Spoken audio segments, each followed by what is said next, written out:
Hey, I told you. We're live. It's Champions League now. I've got my warmers on.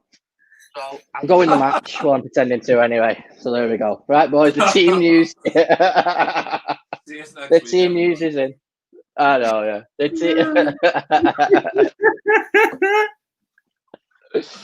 cold, boys. It's cold. We're on to the match. Go to Anfield. Right, so the team news is it's Alisson in goal. See? Team news, lad. Team news. Alisson, Nico Williams, Reece Williams, Matip, Tsimikas, Milner, Wijnaldum, Jones, Mane, Salah and Origi. Michael, are we happy with that? I think that was pretty much nailed on, weren't it? I mean, I tweeted earlier on saying I hope Tsimikas plays, and I can't wait to see him play because he came in, done well in a couple of games, got injured, and now he's finally back. So I'm can't wait to see him. Just a shame Keita's not fit because I would have liked to see him get another game a little to extend his run. Nice to see Origi in there as well. So yeah, it's as strong as can be whilst resting Jota and Firmino. So all good. Yeah, happy days, mate. Matt, good lineup, that, isn't it? Yeah, strong lineup. Obviously worried about Matip. Always worried about Matip. Would like him in a minute maybe get a start. But yeah, quite a strong squad, all things considered, all the injuries considered. So yeah, quite happy with that. We'll see. You'll probably see Origi drift off to the wing and Salah go up top. So I expect to be frustrated by Origi tonight, but you never know. Yeah, that's it, mate. I think there might be a little surprise there that Fabinho doesn't play for a few people. I think it was obviously he played really well the weekend again at centre half, so I really thought he might have been in the squad. In the starting lineup. But pleased to see that he's in the squad, Mick. Yeah, definitely. Like I said, I think if I could have picked one, it would have probably been Fab, just to kind of keep the run of games at centre back for him. Obviously, he's one of the best centre midfielders in the world. So, and he's as good as at centre back. So to get him back there continuously would have been nice. But yeah, he might come on towards the end of midfield. So you never know. But as strong as we can be there, and if first game's anything to go by, we should. I imagine they're going to be a lot tighter at the back because if they're not, we're going to have another field day. Yeah, true. Martin Barton's just said that Taki isn't in the Matip playing Maiming Phillips and Fab for Brian on Saturday. I think that's a good shout from Martin there. But let's just focus on the Taki part at the minute. Yeah, are you surprised that Taki Minamino isn't in the starting 11? Yeah. I think Klopp's come out saying that he's got great promise for Taki. He's got potential and all that jazz. I'd like to see him start. He'll probably come off the bench. You'll expect him to come off the bench, regardless of winning or losing. Yeah, like I said, I like Taki. He did really well in pre-season. Kind of went off the boil a bit, but really hasn't been given a run of games. And I thought, considering how advanced we are in terms of qualifying for the knockout stages, that Taki would have got a start. But I guess at the same time, he does want to get Salah back playing with the club. So I don't know. Yeah, Mick, it is a little bit surprising considering I really did think that Minamino was going to get a start. I think, and Alex has said the same thing. He's very surprised he's gone with Origi over Minamino. But I think because Salah's in there as well, it changes things a little bit, doesn't it? Because Salah didn't play at the weekend. Yeah, and I think if you're going off who deserves it more, then really it should be Taki. I think because he's not been given a run of games, really. He's been going in, and when he's been put in, he's been decent. And I think Origi's got to the point where he'll always be a legend of the club, but I don't know if his time's come. It might have. For me, he's just, like you said, he's a bit frustrating on the ball, especially when he's on the left. He's too predictable. So I'm hoping he's fired up, and I hope he's ready to prove a point that he needs to maybe force his way into plans or coming off the bench more often than he has been, because there's been games where he's not even been in the squad recently. So yeah, he'll want to change that, and hopefully tonight he can do that and get a couple, because this is the boss opportunity for him, so he needs to take it. To be fair, definitely. Origi's been brought in for the physicality aspect of playing against their back line. Like he is what he is instead of Taki is he's more direct, he's stronger, he's a bit quicker. Taki's more like neat and nimble with the ball. So maybe Klopp's doing the same thing that he did back in Italy. He's going to be like, all right, well, we're going to lump it over the defence and Div's going to get at him. So you never know. No, that's true, mate. And I think one of the great things about us in the Champions League this year is because we've not conceded. We're top of the group. I think it's sort of a must-win game because it sort of allows you to sort of put it on the back burner then, doesn't it? So for the last 2 games, and Dino's just said Matip and Fabinho to get a half each is guess. Now, that is a strong possibility that could happen given the fact that Fabinho has come back from injury. If we are a few goals up, Mick, that could be an option to get more minutes in his legs, can. Definitely. I mean, like, I've just looked at the bench there, like, for the first time, and we've even got like Kopite on there as well, Clarkson and Kane. So if we touch wood with like a couple of goals up, I'd even like to see like Kopite get a little game and see. Obviously, it's with no pressure. Obviously, we want to win this game so we can, like you said, put this to bed and put the group to bed, like, pretty much, so we can then focus on the Prem more and maybe show a couple of the kids a few more minutes in the other games remaining. So be nice to see like that, like Dino said. Yeah, that'd be good. That'd be good to get both of them. But obviously, we don't want to overplay them, but we don't want to get them to the point where then they're getting rusty because they're not playing often. So yeah, doing that rotation would work perfectly, I think. Yeah, Matt Milner's back in the starting 11 again, which is fantastic in terms of the European games because we are missing Hendo, and while Milner has started Champions League, he has had a commanding presence for us as a captain that we need. But obviously, a fantastic game at the weekend at full back for us. Now he's back in his preferred position of midfield. Do you see Milner being a bit of a catalyst tonight in terms of his leadership? I mean, that's what he's there for. If his performance at the weekend's anything to go by, then he's going to be just typical James Milner, running about, clattering into people, moving the ball, shouting at everyone, getting them in positions, getting them organised. So I expect, regardless of how the game finishes and regardless of how everyone else performs, I expect him to perform great as he always does. He'll be a 7 or an 8 out of 10 as always, regardless of what the rest is. Have you wrote that on your match report already, lad?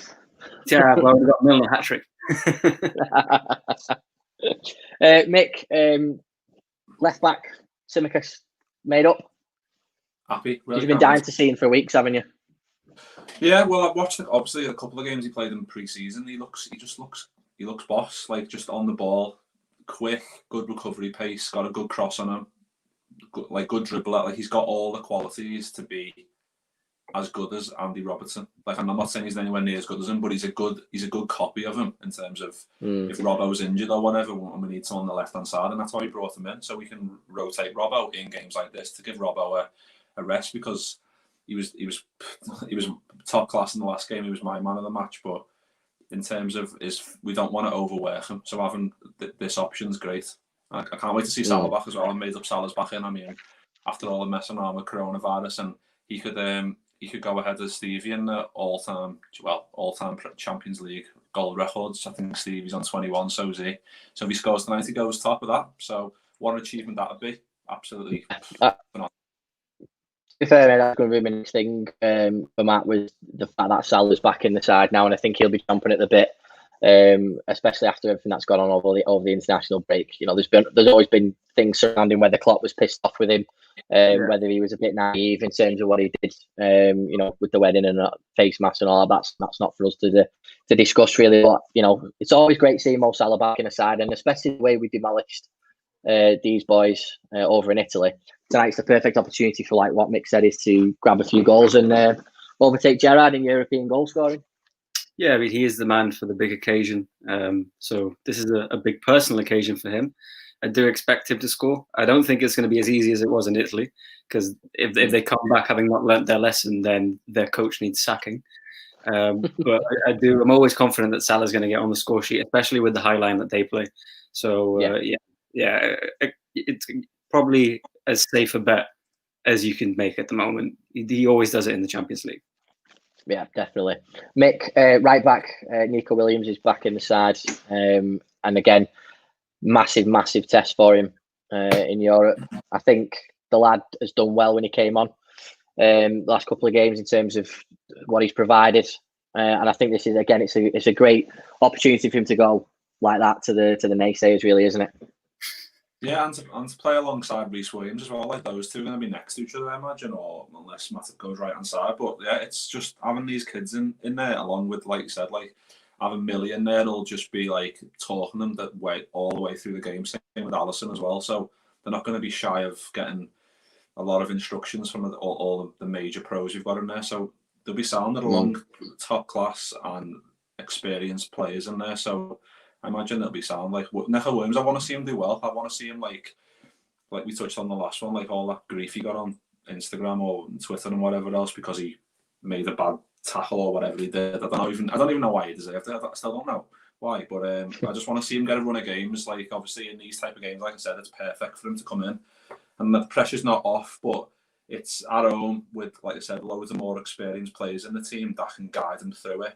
So I want to see a good performance from him. I'm made up to see Reece Williams starting again because I think he's been a good player, top class in for the level he's playing at the moment, and how young he is. The fact that he's come into this team and performed so well under so much pressure has been a testament to how good he is. So I can't wait to see both of them. It's going to be good. Yeah, it's a really exciting lineup, and I think one of the things that would be a bit of a catalyst tonight, especially in the midfield, to unlock the defence is Curtis Jones. Again, made up to see him start. I think he's such a talent. But Matt, I just think Curtis Jones could be the key tonight to a fantastic performance for us. Couldn't get my words out there.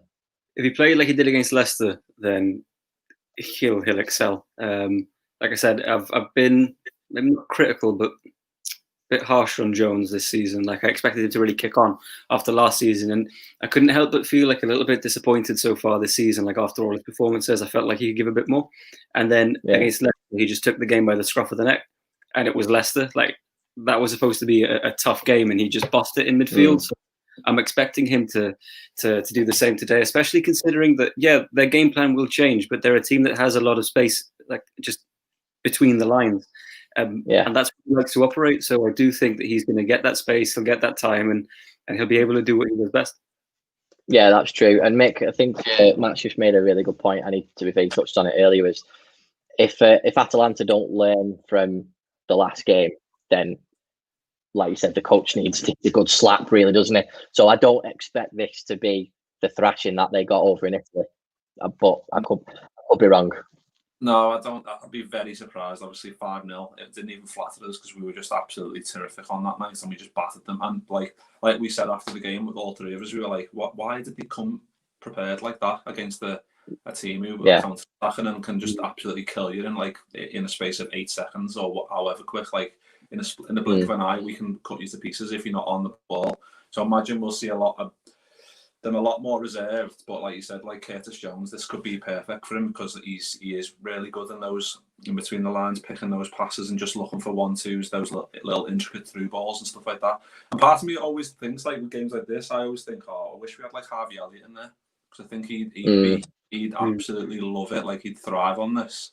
Those little key passes into the areas that you need to get through into the box. He'd be boss. But I think Curtis Jones is really similar in terms of how he glides with the ball and can take it past people and great one-on-one. So I think it's perfect for him. And then obviously with Mane and Salah, and then I think we'll probably see Origi as a striker, won't we? I imagine. I don't know what they're going to do. It maybe just rotating, but I'd be surprised if we see him on the left because, like we said, he doesn't seem to. It may be his favourite position, but I don't think he's as good as he can be. Yeah, as effective. Yeah, I can't get my words out now. But yeah, I think we'll see. It surprised me if you see him on there. But yeah, like I said, they might rotate.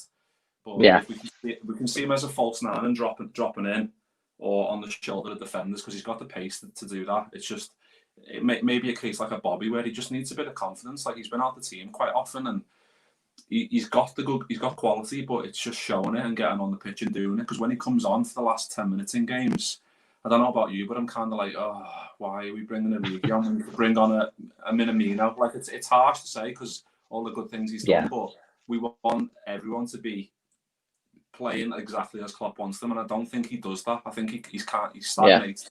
He stagnates our play quite a lot, and I don't want him to do that. So hopefully, this is the game where he plays up top and he can bang one in early doors and get a bit of confidence from it.